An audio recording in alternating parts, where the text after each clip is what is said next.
Hello, and welcome to episode 144 of Prog Review.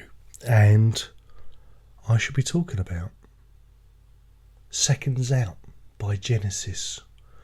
But before I start, I'm going to hand you over to my good friend Darren, who's going to show you a variety of formats of this album that I own. Oh yes, because I can never have enough. One can never be enough. Always got to have more than one. So anyway, take it away, Darren. Why, thank you, Mr. Locke, and welcome to Seconds Out Round 1. Ding ding. And this is the mini LP Japanese edition from 1999, I believe. See, made in Japan. A doll that's made in Japan is made for every man. Can you spot the pigeon? No, you can't, because I moved it out of the way really quick. As you can see, it's very faithful to the original LP. It's quite nice. I quite like it. And you have all the usual Japanese bump. Here's your Obi strip. Everyone loves an Obi strip. Oh yes. And a load of stuffing. Was it Kenji? Is it Kenji? And here we have more bump. The Japs get a lot of stuff for their money, and it's a delightful Genesis family tree done by Pete Frame, the artist. Oh yes, probably doesn't mention the Ray Wilson years. I don't know. Nobody likes to talk about Ray Wilson. Anyway, so what we've got here. Oh my God, I can't believe it. It's the actual receipt from Virgin Megastore back in the day. My goodness. Virgin Megastore, what happened to them? So there you go. And then there were 3 Seconds Out, 3 Signs Life, £17.99 each. I spent £62. Was I frigging made of money? Did I take leave of my senses? My goodness, these will sell for £1 on eBay now. Oh God, it's my children's inheritance I've been spending. But there you go. Seconds Out. It's a lovely label there. A very, very faithful reproduction of the inner bag. Oh yes.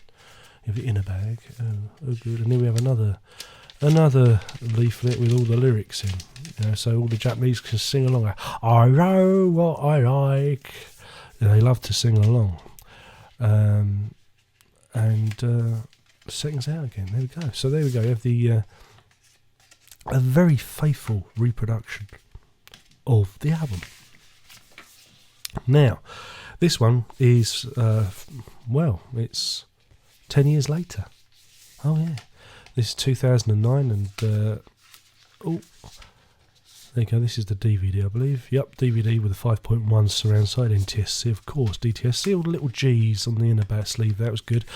Some sort of essay from Al Murray. I don't understand. And then we have a reproduction of all the artwork. Let me do that again. And we have all the. Then we have Al Murray, blah blah blah, Chester. Then we have all the pictures from the sleeve reproduced and blown up, and generally looking grainy and a bit crap. I think they fudged the artwork on this one, but hey, that's what you get. And this was in the box set, the live box set they poured out. And there you have the CD one. Oh yes, and then we have CD 2. You see. And oh yeah, it's all rather smart. And now we'll have a look at this. Oh yeah, it's the money shot. It's what you've turned up for, isn't it, love? Oh yeah, this is the Seconds Out vinyl, 35th anniversary vinyl, I might add. And this was released 5th of November this year, 2012, and it's on super duper 180 gram audiophile vinyl. And I must admit, it sounds rather spiffing. I meant to do an unboxing. In fact, I did actually record an unboxing of me doing this, and then I got awful sick, and then I erased the files because I'm an arsehole. Don't worry, arsehole isn't a swear word. It's okay. I'm allowed to say arsehole. And there you go. They got the inner bag. As you can see, it's just like the other inner bag, but bigger. And the artwork's all restored. It looks rather snazzy. Should we have a look at the label? And there we go. There's the label for you. There's the old label. Let me see if I can find where it says audiophile and half speed mastered. Can you read that? Can you? Oh, it just doesn't pick up on this light. I just can't get it right. So no, that was pretty nice. I think you'll agree. And like I said, the vinyl does sound rather good on the old turntable. And let's have a look at this one there. There we go. The artwork's been restored. It looks good. It's a passable reproduction of the original. Nothing to complain about. As you can see, it's got the labels again, and it's got it on the inner run out. Come on, Darren, let's have another go. Let's see if we can read it this time. Can you read it? No, you blooming can't. Just can't get the stuff these days. So there you go. That's the vinyl. Worth picking up if you're into vinyl or you want to go back into time. Now, take it away, Darren. Well, I think you'll find that was informative as usual. Now, back to Seconds Out by Genesis. Released in 1977, October the 21st. It's this year, 2012. 35th anniversary. Now, the LP version, which you saw in my little introductory doodad, was released November the 5th that week. And I was meant to do like the big anniversary video, but I got awful sick I did, and it completely slipped my mind. So here I am attempting to redress the balance. I know we've been a bit Genesis heavy lately, but you know how it goes. So anyway, Seconds Out. It's a live album. Now, if you're familiar with my videos, I have a kind of a love-hate relationship with live albums. Majority of them are, well, worthless, I believe. Usually a bit sterile, and doesn't really beat going to see the band. Very few exceptions.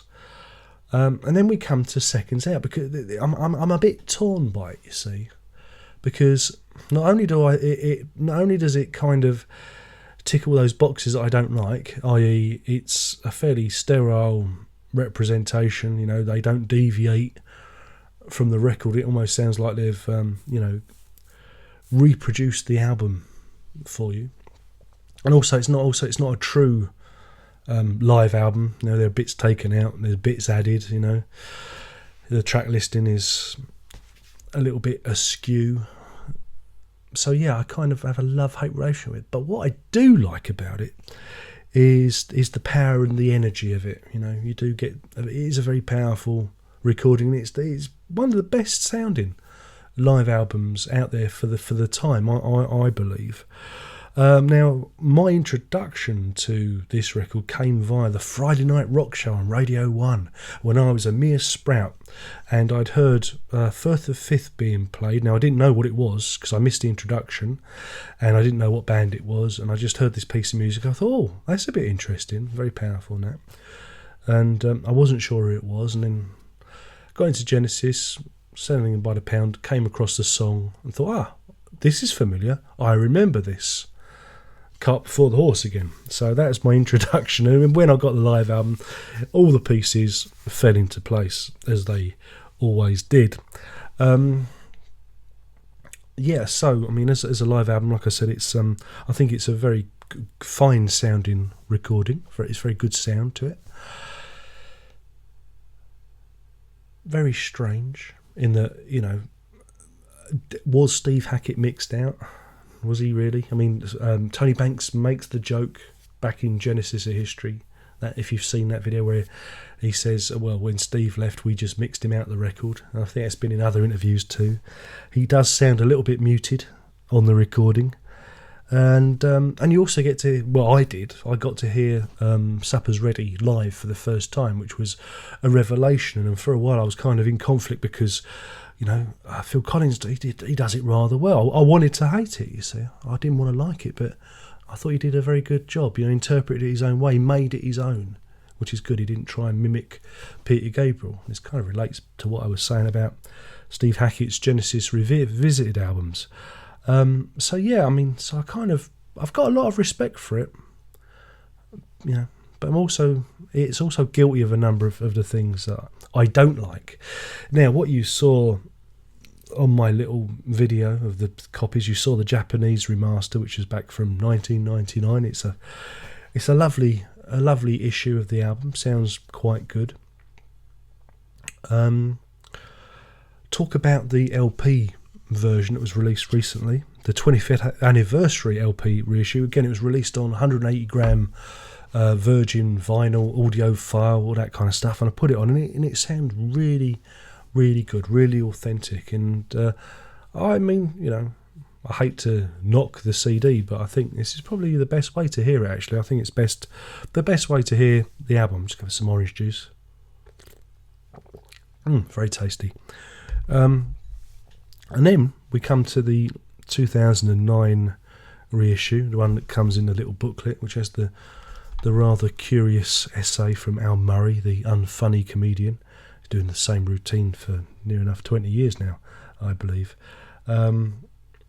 What you get with that is it's been remastered, but you also get a surround sound DVD 5.1, you know, and that's just, you know, why? You know, it's a complete waste of time. I don't understand it. All you do is get a little bit of like kind of background noise in the background. Yeah, you feel like you're there. You feel like there's some atmosphere, but I don't really understand them remastering live albums for 5.1 unless there's some visuals to back it up. But yeah, I mean, I do think it is an essential recording. It's probably the best live album the band put out. I know some of you will be talking about Genesis Live, the first one, but again, that was incomplete. If the proper version of that had been released with Suppers Ready and everything, it would have been a contender. But yeah, I think this is probably the best Genesis Live album. It knocks Three Sides Live and The Way We Walk and all that into a cocked hat. Well, it would do, wouldn't it? It would do. And also, I think it's a very good introduction to the band for those who aren't familiar with Genesis. You know, you get to hear the band in a live context, and you know, it's not too threatening. It's not too threatening. So yeah, I mean, I've got a lot of respect for it, even though, you know, the band, you know, are kind of treading water in places. But the best part is, for me, is the end of Cinema Show, where Bill Bruford and Phil Collins face off against each other, and Bruford just drums Phil Collins into a cocked hat again. I'm cocked hat crazy today. Cocked hat crazy, oh yes. But I just love that the machine gun snare of Bruford. It does things to me. Oh yeah, it really does things to me. It makes the hairs on the back of my neck. Don't worry, I do have hairs on the back of my neck. That's the problem when you get older. They disappear from here, and then they sprout from here, and down there.